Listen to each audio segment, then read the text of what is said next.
दोस्तों ये पृथ्वी आसमान से जितनी सुंदर और शांत दिखाई देती है, लेकिन अंदर से उससे कई ज्यादा गहरी और रहस्यमयी दिखाई पड़ती है।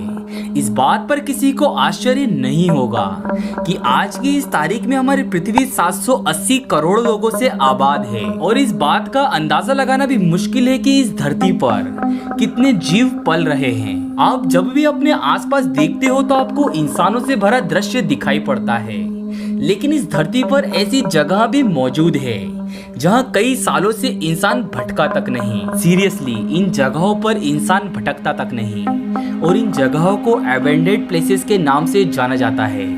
इसका मतलब है इंसान द्वारा त्याग दिए गए स्थान।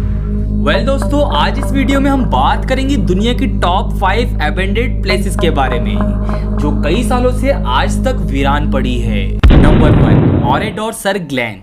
ये जगह फ्रांस के लिमोज के नॉर्थ ईस्ट साइड से 23 किलोमीटर दूर पर स्थित है, और ये जगह आज से 86 सालों से वीरान पड़ी है। यहाँ दूर दूर तक कोई नहीं रहता, और इसके पीछे एक दर्द भरी रियल स्टोरी है। एक्चुअल में ऑरेडोर सर ग्लेन में सेकेंड वर्ल्ड वॉर के दौरान विशेष रूप से क्रूर अत्याचार किया गया। 10 जून सन 1944 को जर्मन सैनिकों ने पूरे गांव को नष्ट कर दिया। इस युद्ध के दौरान यहाँ की सरकार ने 200 लोगों की मदद से 652 लोगों को इस गांव से उनके घरों से बाहर निकाला, लेकिन बचे हुए लोगों को जर्मन सैनिकों ने बंद कर दिया।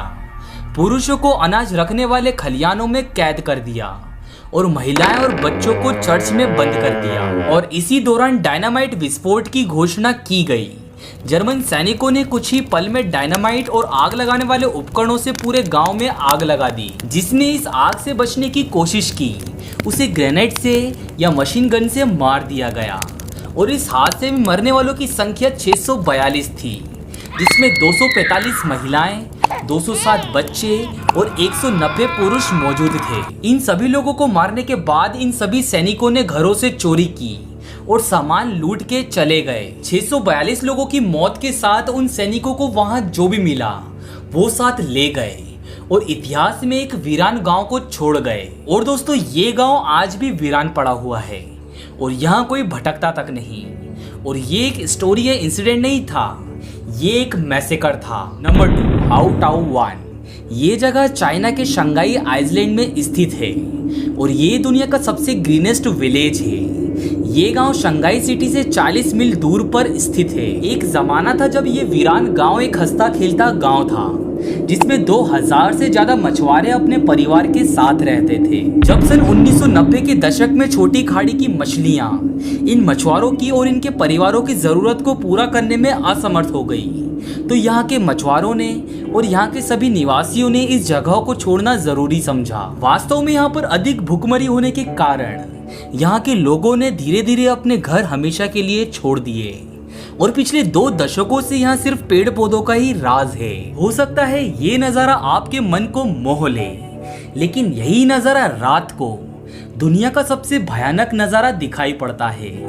इन घरों के अंदर झांकने से पता चलता है कि इन घरों का सामान और फर्नीचर आज भी सड़ रहा है।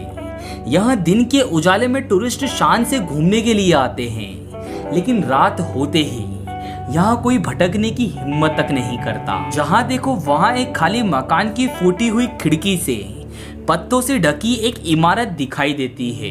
Number 3, Pripyat, Ukraine and Chernobyl. इतिहास के सबसे काले दिनों में से एक 26 अप्रैल सन 1986 को भी गिना जाता है। इसी दिन चेर्नोबिल न्यूक्लियर प्लांट में इतिहास का सबसे भयानक हादसा हुआ था, जिसमें 32 लोगों की तो तुरंत मौत हो गई। लेकिन ये तो सिर्फ शुरुआत थी। एक्चुअल में दर्जनों लोग पहले दिन ही रेडिएशन की वजह से बुरी तरह जल गए। सोवियत संघ ने शुरू में तो इस घटना को छिपा लिया था, लेकिन स्वीडिश अथॉरिटी की रिपोर्ट के बाद स्वीकारा कि ये दुर्घटना घटी है। उस समय चेर्नोबिल पावर स्टेशन यूक्रेन की राजधानी कीव से करीब 130 किलोमीटर दूर पर नॉर्थ में प्रिप्यात शहर में स्थित था। उस समय यूक्रेन सोवियत संघ का ही हिस्सा था। चेर्नोबिल में एक नहीं, 2 नहीं, पूरे 4 न्यूक्लियर रिएक्टर्स थे। यूनिट 1 का निर्माण सन 1977 में हुआ था। यूनिट 2 का निर्माण सन 1978 में हुआ था, जबकि यूनिट 3 का कंस्ट्रक्शन सन 1981 में हुआ था और बचा यूनिट 4 का कंस्ट्रक्शन सन 1983 में कंप्लीट किया गया था। रिएक्टर्स के 3 किलोमीटर के दायरे में आने वाले प्रिप्यात शहर में 50,000 लोग रह रहे थे और पावर प्लांट के 3 किलोमीटर के दायरे में 1.5 लाख से ज्यादा लोग खुशहाल जीवन जी रहे थे। लेकिन सन 1986 में 25 अप्रैल को रात 1:30 बजे कई एक्सपेरिमेंट्स के चलते रिएक्टर के अंदर न्यूक्लियर फिजन की प्रोसेस अचानक आउट ऑफ कंट्रोल हो गई और यहीं से तबाही शुरू हुई और आज तक चेरनोबिल इस हादसे से नुकसान की भरपाई नहीं कर पाया। नुकसान, इस हादसे के कुछ ही सेकंड्स में 32 लोगों की तुरंत मौत हो गई। उसी दिन दर्जनों लोग रेडिएशन की वजह से भयानक तरह से जल गए। लेकिन ये सिर्फ शुरुआत थी। देखते ही देखते ये radiation means radio active element आसपास के एटमॉस्फेयर में फैलने लगे। हो सकता है आपको मेरी इस बात पर विश्वास ना हो, लेकिन ये सच है। हिरोशिमा और नागासाकी पे गिराए गए परमाणु बम से जितना रेडिएशन प्रोड्यूस हुआ था, उससे 400 गुना ज्यादा रेडिएशन इस इंसिडेंट से प्रोड्यूस हुआ। शुद्ध हवा के साथ जहरीले रेडियो एक्टिव एलिमेंट्स नॉर्थर्न और ईस्टर्न यूरोप में फैल गए। इस रेडिएशन से होने वाले कैंसर से सोवियत संघ के करीब 5,000 नागरिकों की मौत हो गई। लाखों लोगों की हेल्थ बुरी तरह प्रभावित हो गई। साल 2000 में चेरनोबिल के आखिरी वर्किंग प्लांट को भी बंद कर दिया गया। 27 अप्रैल को सोवियत प्रशासन ने प्रिप्यात के निवासियों को घर से बाहर निकालना शुरू किया। ये रेडिएशन स्वीडन के मॉनिटरिंग स्टेशन तक पहुंच गया, जो चेरनोबिल से 1250 किलोमीटर दूर था। इस हादसे के सबसे पास वाले शहर प्रिप्यात में आज तक कोई भटकता तक नहीं। अगर मैं सर्च करूं पॉपुलेशन ऑफ प्रिप्यात तो जवाब है 0।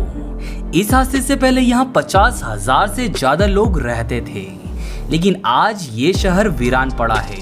प्रिप्यात के एटमॉस्फेयर में आज भी बहुत ज्यादा रेडियो एक्टिव एलिमेंट्स शामिल हैं। प्रिप्यात के साउथ में एक जंगल है जो इस रेडिएशन से नष्ट हो गया था और इस फॉरेस्ट को रेड फॉरेस्ट के नाम से जाना जाता है। इस न्यूक्लियर प्लांट के बेसमेंट में एक ऐसा एरिया है जहां बहुत सारा न्यूक्लियर वेस्ट है और यहाँ का जो रेडिएशन लेवल है वो इतना भयानक है कि अगर आप यहाँ खड़े होते हो तो 1 घंटे के अंदर ही बिना किसी चीज को छुए आपकी मौत कंफर्म है। और भयानक रेडिएशन के चलते इस मांस के चंक को नाम दिया गया है द एलिफेंट फुट। और आपके दिमाग को खराब करने वाली बात तो ये है कि द एलिफेंट फुट नाम के इस मांस के चंक में रेडिएशन अगले 20,000 सालों तक राज करेगा। मतलब इस जगह की रेडिएशन को खत्म होने में यहाँ के वेस्ट को नॉर्मल वेस्ट बनने में मिनिमम 20,000 साल लगेंगे। प्रिप्यात शहर की हर एक चीज, झूले, कपड़े, फर्नीचर रेडियो एक्टिव एलिमेंट से ढके हुए हैं और अगर आप यहाँ गए तो आपके शरीर के सेल्स डैमेज होने लगेंगे। एक्चुअल में रेडिएशन सेल्स के अंदर मौजूद डीएनए के केमिकल बॉन्ड को तोड़ देता है। और आपकी जानकारी के लिए मैं ये बता दूं कि डीएनए ही सेल्स को कमांड करता है कि किस जगह किस लिमिटेशन में काम करना है, कहाँ ज्यादा न्यूट्रिशन एक्सपोर्ट करना है। ये सभी डिटेल डीएनए के अंदर कोड होती है और रेडिएशन के चलते डीएनए पूरी तरह डैमेज हो जाते हैं और सेल्स आउट ऑफ कंट्रोल हो जाते हैं और यही कैंसर का कारण बनता है। तो दोस्तों इसीलिए प्रिप्यात शहर में कोई भटकता तक नहीं। नंबर 4, पोलैंड का लैपलिस कैस्टल। कैस्टल का मतलब है महल। पोलैंड के एक छोटे से पॉलिश नामक गांव में एक महल है जिसका नाम लैपलिस है। ये इम्प्रेसिव इमारत आपको मैजेस्टिक स्ट्रक्चर की याद दिलाती है जो मेडिएवल टाइम्स में बनाई जाती थी। इसके निर्माण का पहला पत्थर सन 1978 में रखा गया था। पॉलिश गांव की कुल आबादी मात्र 780 लोगों की है। आपकी जानकारी के लिए मैं ये बताना चाहता हूँ कि ये महल अधूरा है और आप ये इमेजिन कीजिए कि अगर ये पूरा बनाया जाता तो ये कितना खूबसूरत लगता। एनीवे आपको क्या लगता है इस महल को पूरा क्यों नहीं बनाया गया और इसे अधूरा ही क्यों छोड़ दिया गया? वेल इसकी इंटरेस्टिंग सी वियर्ड स्टोरी है, लिसन। दोस्तों अब मैं जिस व्यक्ति का नाम लूंगा प्लीज आप उसके नाम पे हंसना मत। एक्चुअल में यह महल यहाँ के स्थानीय कलाकार और मूर्तिकार प्योट्रा काजिमियर काका व्यक्ति द्वारा सपना देखा गया एक प्रोजेक्ट था। जी हाँ आपने सही सुना, यहाँ का एक स्थानीय व्यक्ति जिसका नाम प्योट्रा काजिमियर काका था, उस व्यक्ति ने अपने सपने में इस महल को देखा था। उसके सपने में देखा गया एक ऐसा महल जिसमें एक वर्कशॉप है, एक स्विमिंग पूल है, 12 टावर्स है और एक बॉलरूम है।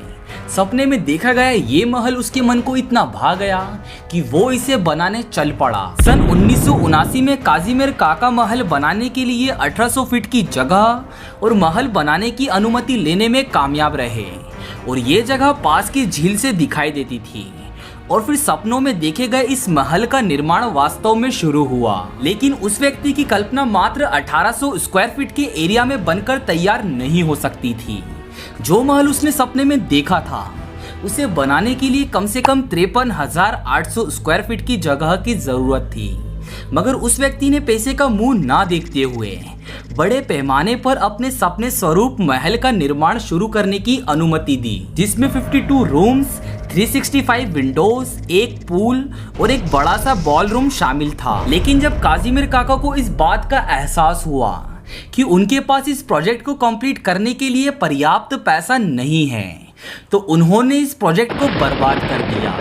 सन 1991 में सरकार ने देखा कि कंस्ट्रक्शन फेल इस बिल्डिंग परमिट नहीं है, तो इस महल की बिजली काट दी गई और इस महल को बंद कर दिया गया और इस प्रोजेक्ट को यूं ही अबैंडन छोड़ दिया गया। वैसे तो काजिमिर काका हार मानने वालों में से नहीं थे, उन्होंने पैसा जोड़ने की बहुत कोशिश की, लेकिन कुदरत को ये मंजूर नहीं था, क्योंकि सन 2001 में काजिमिर काका का फर्नीचर बिजनेस बाढ़ की लहरों में बह गया, जिसके चलते उनके पास पैसों की कमी हो गई। अगर मैं आपको इसका फाइनल रिजल्ट बताऊं तो ये महल अबैंडन और अनफिनिश्ड छोड़ दिया गया। लेकिन कलाकार का ये सपना घर नहीं बन सका तो क्या हुआ, लेकिन ये अधूरा महल पोलैंड का एक बहुत ही लोकप्रिय स्थान है। ये महल अब कई दशकों से वीरान है और ये सुरक्षित भी नहीं है, क्योंकि यहाँ की आकर्षक दीवारें और ईंटें हर कभी किसी पर भी गिर जाती है और इसीलिए यहाँ पे आने वाले टूरिस्ट को सावधान रहना पड़ता है। सरकार ने इस महल पर कब्जा कर रखा है और रात में यहाँ भटकना भी इल्लीगल है।